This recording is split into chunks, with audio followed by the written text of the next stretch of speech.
പാഠപുസ്തക വിതരണം വൈകിയെന്ന് പരാതി. ഒറ്റപ്പാലത്ത് അധ്യാപികയെ സ്ഥലം മാറ്റി. Ottapalam east government higher secondary സ്കൂളിലെ ഹൈസ്കൂൾ വിഭാഗം അധ്യാപിക പി ബിന്ദുമോൾക്കെതിരെയാണ് വിദ്യാഭ്യാസ വകുപ്പിന്റെ നടപടി.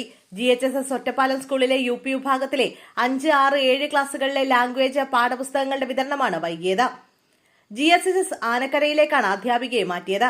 5, 6, 7 ക്ലാസുകളിലെ ഭാഷാ പാഠപുസ്തകങ്ങൾക്ക് സമയബന്ധിതമായി ഇൻഡന്റ് നൽകാത്തതാണ് വിതരണത്തിൽ കാലതാമസമുണ്ടാകാൻ കാരണമായതെന്നാണ് വിദ്യാർത്ഥിനിയുടെ പരാതിയിൽ ആരോപിച്ചിരിക്കുന്നത്. സ്കൂൾ സൊസൈറ്റി സെക്രട്ടറിയായിരുന്ന അധ്യാപികയുടെ ഭാഗത്തുനിന്നുണ്ടായ ഈ വീഴ്ചയെക്കുറിച്ച് വിദ്യാഭ്യാസ വകുപ്പ് പ്രാഥമിക അന്വേഷണം നടത്തുകയും തുടർന്ന് കാരണം കാണിക്കൽ നോട്ടീസ് നൽകുകയും ചെയ്തിരുന്നു.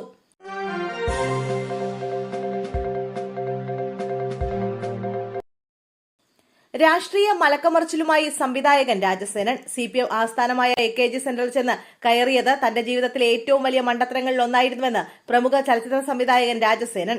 BJP വിട്ടത് ചെറിയൊരു അബദ്ധം മാത്രമാണെന്നും താനിപ്പോഴും BJPക്കൊപ്പമാണെന്നും അദ്ദേഹം വ്യക്തമാക്കി. AKG സെന്ററിന് പുറത്തിറങ്ങിയപ്പോൾ മാധ്യമങ്ങൾ വളയുകയായിരുന്നുവെന്നും ആ വാർത്തകളാണ് പെട്ടെന്നൊരു ദിവസം തന്നെ കമ്മ്യൂണിസ്റ്റുകാരനാക്കിയതെന്നും അദ്ദേഹം കൂട്ടിച്ചേർത്തു. വെറും 2 ആഴ്ച മാത്രമാണ് കമ്മ്യൂണിസ്റ്റ് എന്ന ലേബൽ തന്റെ മേലുണ്ടായിരുന്നതെന്നും താനിപ്പോഴും ദേശീയതയുടെയും BJPയുടെയും കൂടെ ഉറച്ചു നിൽക്കുകയാണെന്നും അദ്ദേഹം വ്യക്തമാക്കി.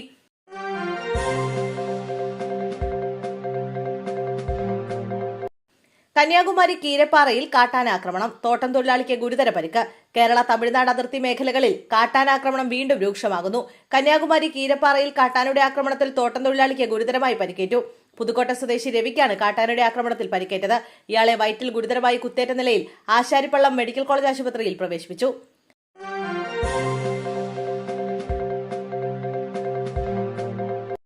സമയക്രമത്തെ ചൊല്ലി സ്വകാര്യ ബസ്സുകളുടെ പോര്. കടുത്തതാക്കിയതുമായി മോട്ടോർ വാഹന വകുപ്പ്.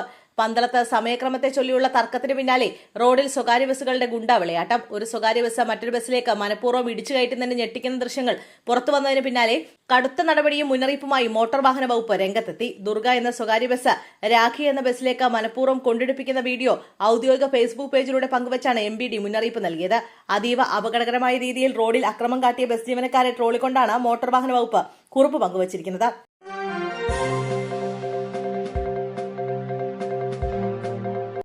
തിരുവനന്തപുരം വട്ടിയൂർക്കാവിൽ ഭിന്നശേഷിക്കാരനെ വെട്ടിക്കൊലപ്പെടുത്താൻ ശ്രമം. സംഭവത്തിൽ 2 പേർ പിടിയിലായി. വട്ടിയൂർക്കാവ് മഞ്ചാടിമൂട്ടിലാണ് ഗുണ്ടാസംഘത്തിന്റെ ആക്രമണമുണ്ടായത്. നടു റോഡിലാണ് ആക്രമണം നടന്നത്. പ്രതികൾ മുമ്പ് കഞ്ചാവ് കേസുകളിൽ പിടിക്കപ്പെട്ടവരാണ്. ഇന്ന് വൈകിട്ടാണ് സംഭവം നടന്നത്. മദ്യപിച്ചെത്തിയ യുവാക്കൾ വാഹനത്തിൽ നിന്ന് വടിവാളെടുത്ത് ഭിന്നശേഷിക്കാരനെ ആക്രമിക്കുകയായിരുന്നു. യുവാക്കളെ നാട്ടുകാർ തടഞ്ഞുവെച്ചു. പിന്നാലെ പോലീസ് എത്തി 2 പേരെയും പിടികൂടി. ഇവർ സഞ്ചരിച്ച വാഹനവും കൊലപ്പെടുത്താൻ ഉപയോഗിച്ച വടിവാളും പോലീസ് കണ്ടെടുത്തിട്ടുണ്ട്.